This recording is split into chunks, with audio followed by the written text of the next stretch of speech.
Nagbabala ang Department of Health sa publiko laban sa pagkain ng lamang dagat sa 6 na lugar sa Visayas at Mindanao dahil sa red tide.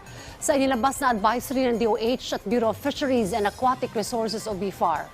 Saklaw nito ang lahat ng shellfish, kabilang na ang tahong, oyster, clam at alamang mula sa mga baybaying dagat na sakop ng Milagros sa Masbate, Dawis at Tagbilaran City sa Bohol. Dumanquillas Bay sa Zamboanga del Sur, San Pedro Bay sa Samar, Matarinao Bay sa Eastern Samar at San Benito sa Surigao del Norte. Ayon sa Health Department, ligtas kainin ang mga isda, pusit, hipon maliban sa ulo nito at alimango basta ito ay sariwa, nahugasan ng maigi at natanggalan ng lamang loob tulad ng hasang at bituka bago lutuin.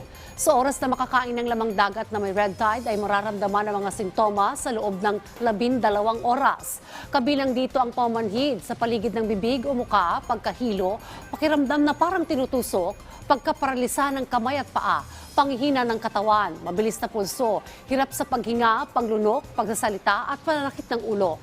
Kasama rin sa sintomas ang pananakit ng tiyan, pagsuka at pagtatay.